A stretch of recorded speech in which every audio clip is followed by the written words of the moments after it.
DElEd second semester.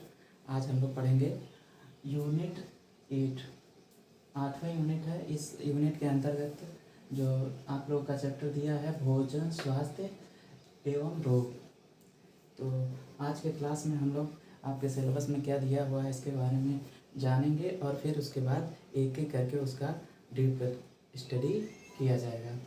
पहला जो दिया गया है आपके सिलेबस में कि भोजन के प्रमुख पोषक तत्व और हम लिख करके प्रमुख घटक, यानी भोजन के जो प्रमुख पोषक तत्व या उसके कौन से घटक होते हैं तो इसके बारे में जानेंगे।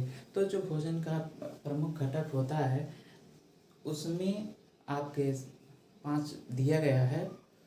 तो जो मेन भोजन की प्रमुख घटक होती हैं उसमें आता है आपका 3, प्रोटीन, वसा और कार्बोहाइड्रेट। ये मेजर प्रोडक्ट है। कार्बोहाइड्रेट, प्रोटीन और वसा ये शरीर को ज़्यादा अमाउंट में ज़रूरत होती है। इसके बाद 2 है विटामिन्स और मिनरल्स।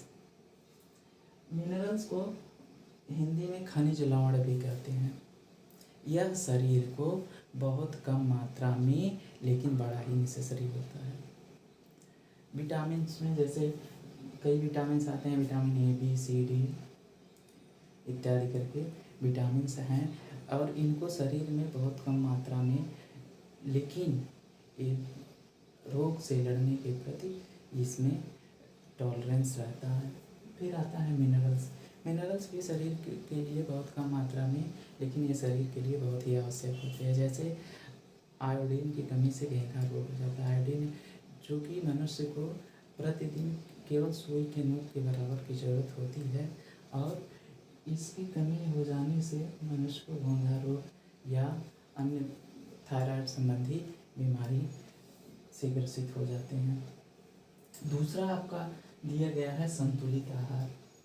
तो मनुष्य को संतुलित आहार लेना चाहिए और जो अपने भोजन होता है उसको समय समय पर हर तरह के जो आपके प्रोटीन, वसा, कार्बोहाइड्रेट इनका एक निश्चित अनुपात में लेना चाहिए। इसी को ही संतुलित आहार कहते हैं। इसको भी देखा जाएगा संतुलित आहार में किसकी कितनी मात्रा कितना आवश्यक होता है।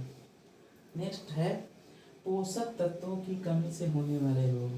तो इन सारे पोषक जो तत्व होती हैं इनकी कमी से तमाम सारी बीमारियां हो जाती हैं। जैसे प्रोटीन की कमी से मैरेस्मस या क्वैसरकोर नामक बीमारी हो जाती है। यदि आपके शरीर में विटामिन्स की कमी हो जाती है, विटामिन्स में भी जैसे अगर कोई विटामिन ए की कमी हो गई तो उसमें रतौंधी नामक रोग हो जाता है।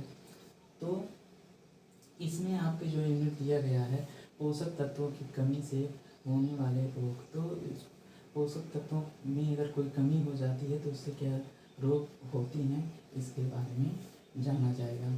फिर नेक्स्ट दिया है परिवेश, स्वच्छता एवं स्वास्थ्य संक्रामक रोग व उनकी रोकथाम।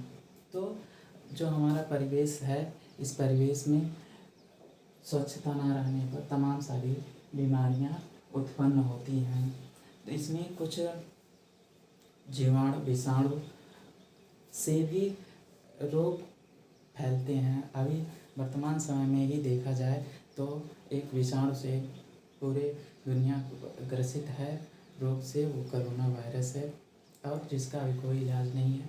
एक परिणाम है कि आप लोगों की क्लास भी बंद है और जिससे कुछ असुविधाएं उत्पन्न हो रही हैं और तमाम देश पूरे परेशान हैं और इसके लिए टीकाकरण या वैक्सीन बनाने का काम चल रहा है। जल्द ही हो सकता है सफलता मिलने की संभावना है।